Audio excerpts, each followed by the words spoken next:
I have a secret. I used to be a big fucking doormat. I never spoke up. I didn't even know what boundaries were.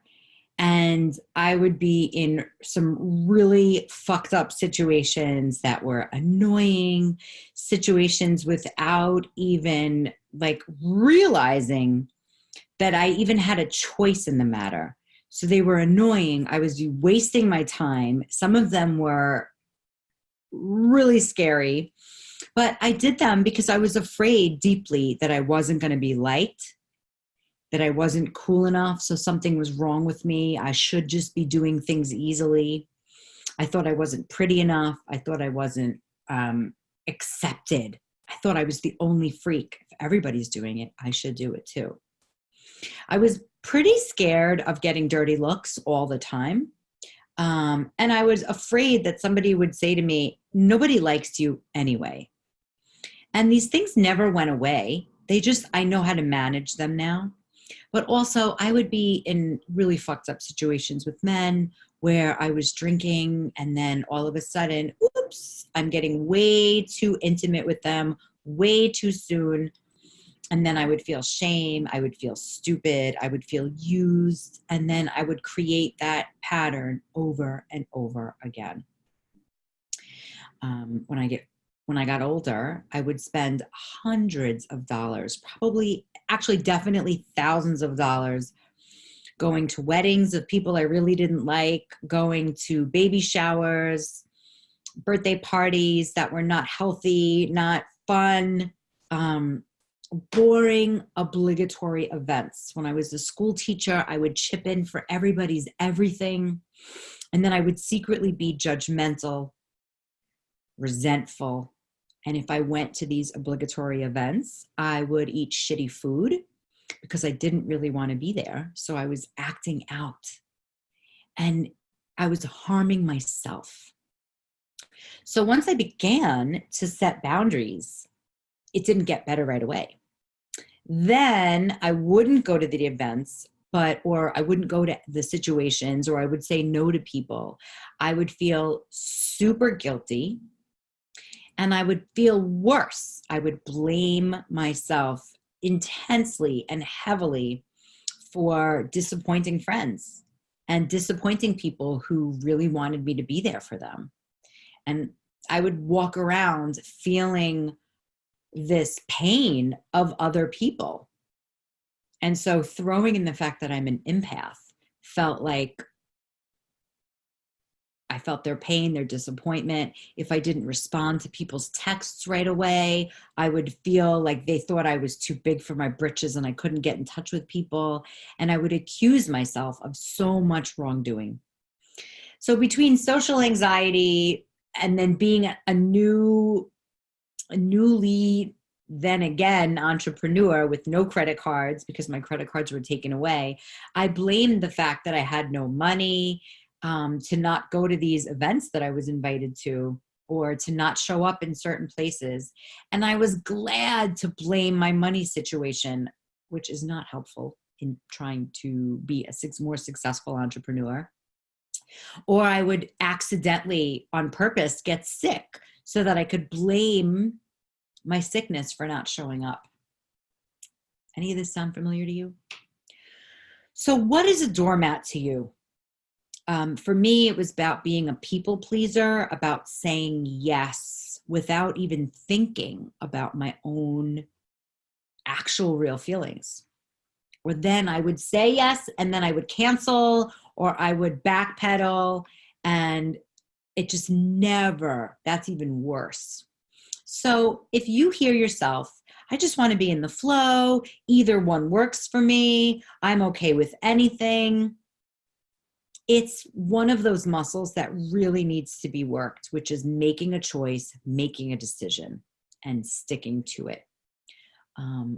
Or maybe you treat your romantic partners like your best friend or like your child, emasculating them or making them just like not into your fire, but bringing them to your level and keeping it nice and sweet and kind. No sex. Being a doormat sucks. But the cool thing is, You can change that. And most probably, if you're watching up until now, you might also be an avoider. So avoiding social situations and creating the scenarios of you being broke or you getting sick so you can have an easy way out.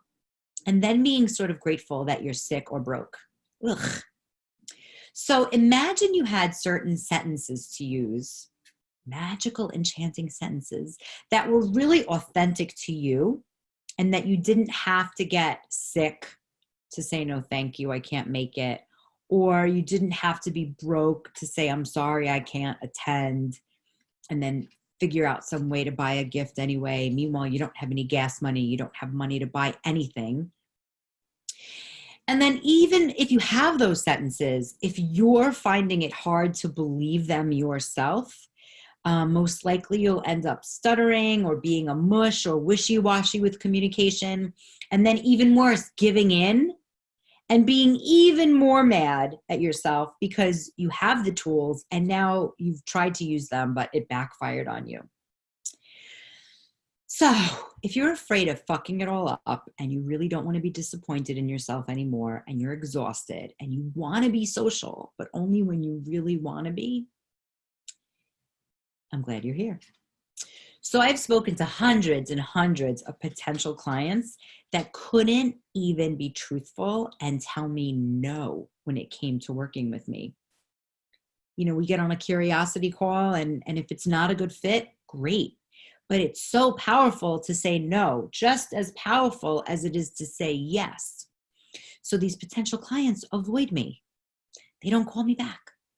They're afraid to talk about money, so they avoid it. They're afraid to be intimate, which is speaking the truth, so they don't get on the phone with me again.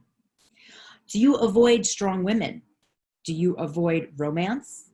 Do you get jealous? Do you beat yourself up and self-doubt everything? How do you feel even hearing all of me say this to all of you? Do you wish you can use your power and stop giving it the fuck away, even with people you don't even know? Do you say yes because you really care, but then you don't even know how to figure it out? And then you put the risk on yourself. Maybe it's in your business. Maybe it's in your partnership. Maybe it's on your first dates. Are you guilty of avoiding and being pissed off about a situation? And then instead of speaking to that person, do you get on a fucking self-care binge and then make it go away? Well, guess what? If you're an avoider, that's okay. I understand. I was too. And I am the best case study because guess what? I still catch myself avoiding things, but I know how to remedy that. And that shit can be changed. And your operating system in your body and your nervous system and your emotional body and your life can be shifted so that you can handle shit that's easier. And you can handle it so that you can have more ease and not avoid situations. And when you avoid it, you know what happens. That shit comes back around with a different person, a different something else. And you're like, fuck, again? And you can blame other people. But if you're willing to look at yourself, let me introduce myself to you. I'm Enchantress Shane. I am the head game changer around here. And people have done this 1 month intensive with me. And they can't fucking believe how they are now ninjafying and enchanting their lives so they actually have more ease with family, with friends, with romantic partners, and in business. So that I want to help you feel your personal liberation and the intimacy that comes closer and more available to you when you actually give yourself the time and the tools to move forward in your life. So what's next? So overall, most situations are screaming for the truth to be spoken. And if you think that means you're going to be aggressive, that means you will. Because if you don't rehab this part of you, you have old baggage that's added on. And guess what? It is aggressive. So I'll help you, guide you to be your version of assertive. advocating for your own freedom. Imagine that shit. So yes, it'll be awkward. You might squirm. You may even try to avoid me, but I'm ready for you, babe. Click below, find out the rehab resource form, find out about it, fill out the short questionnaire, and let's see if this is a good fit. And if you get on the phone with me and you're super attached and you're being avoidant or you refuse to be open to new perspectives, guess what? I will still like you and we'll still be connected. And we won't be working together right now. So I look forward to seeing who signs up for this, for at least the application, for this experience. And imagine your new year starting right fucking now when you're like, I don't know what else, but I have to fucking fill this out. I have to see what this is about. So I'll see you then, folks, and I will see you in Doormat Rehab. Bye.